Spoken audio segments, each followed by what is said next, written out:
गले में खराश है। कब से बोली बहू को कि 2 घूंट काढ़ा बना के दे दे, लेकिन मोबाइल देखने को समय है, पर सास को 2 घूंट काढ़ा बनाने के लिए टाइम नहीं है बहू के पास। हाँ माँ, कल के लिए प्रोजेक्ट बना रही हूँ।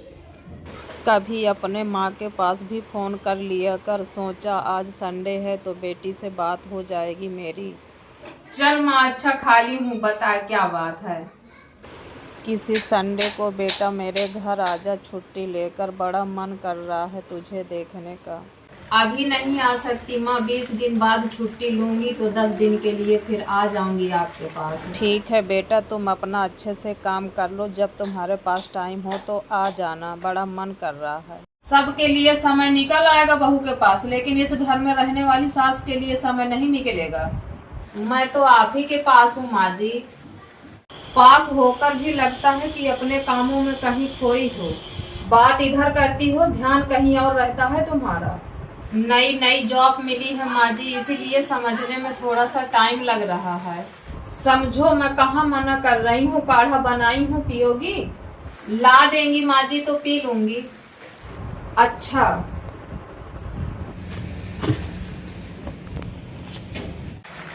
कोई दरवाजा खटखटा रहा है का माँ जी? अच्छा, देखती हूँ। खोलिए मम्मी जी, देवरानी जी।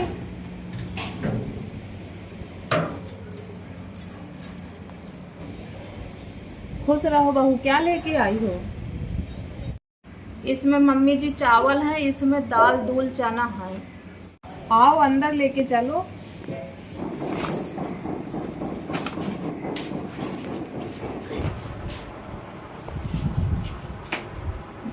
बड़ी बहू, अब आकर बैठ क्यों गई? जाकर पानी लेके पी लो।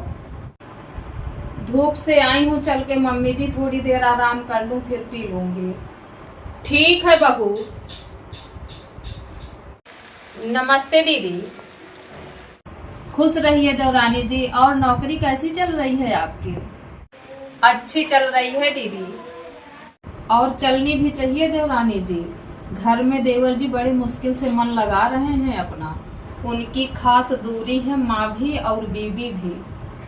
माँ जी, गांव में खेती का तो सारा काम हो ही गया है, आप गांव चले जाइए और उन्हें यहाँ भेज दीजिए। ठीक है बहू।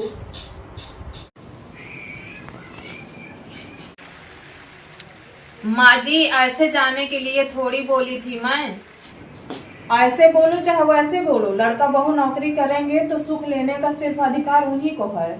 माँ बाप को अधिकार है सिर्फ जन्म देने का। पढ़ाएं लिखाएं, साथ में रहकर सुख लेने का अधिकार नहीं मिलता है। बहू की नौकरी लगी है, लड़के की नौकरी लगती तो एक बार सोचती भी। ये माँ जी इतनी सीरियस हो जाएंगी, पता होता तो मैं बताती भी नहीं। अरे दीदी, मैंने तो अभी आपको पानी भी नहीं दिया। अरे देवरानी जी, आप परेशान मत होइए, आपसे कोई गुस्सा नहीं है, आपके साथ बस सब कोई रहना चाहता है, इसीलिए आपसे नाराजगी दिखा रहे हैं सब लोग। दीदी, तो सब कोई एक साथ ही रहे तो क्या दिक्कत है? दिक्कत सारी गृहस्थी का सत्यानाश हो जाएगा देवरानी जी। आप ही की नौकरी के सहारे पूरी गृहस्थी तो नहीं चलाई जा सकती ना देवरानी जी। हाँ दीदी, बात तो सही है। इसीलिए देवरानी जी सब लोग आते जाते रहेंगे बारी बारी से। अभी मैं घर जा रही हूँ तो देवर जी को भेज दूंगी। सब्जी तोड़वाकर मंडी भेजवाने का काम है, तो ये देख लेंगे, देवर जी यहाँ आ जाएंगे आपके पास। धान का काम आएगा, बवाई रोपाई, तो देवर जी घर चले जाएंगे, माँ इधर आ जाएंगे। माँ जी को यहाँ भेज दूंगी तो माँ जी भी खुश हो जाएंगे। बाबूजी और हम सब लोग समय निकाल कर आते जाते रहेंगे देवरानी जी। ठीक है दीदी, आपने तो मुझे हल्का ही कर दिया। ऐसी बातें करती हैं देवरानी जी, बड़े लोग होते ही हैं छोटे लोगों का भार हल्का करने के लिए। देवरानी जी, आप बाहर की नौकरी कर रही हैं तो मैं घर के अंदर की नौकरी कर रही हूँ। परिवार को चलाने के लिए घर में अंदर काम करने वाली औरतें ज्यादा समझदार होती हैं। वो तो है दीदी, आपके लिए भोजन लगा दूं? अरे नहीं देवरानी जी, माँ जी घर गई हैं, अब उन्हीं के साथ जाकर खाना खाऊंगी। और ये सब सामान अंदर जाके रख देना, ठीक है? फिर आऊंगी।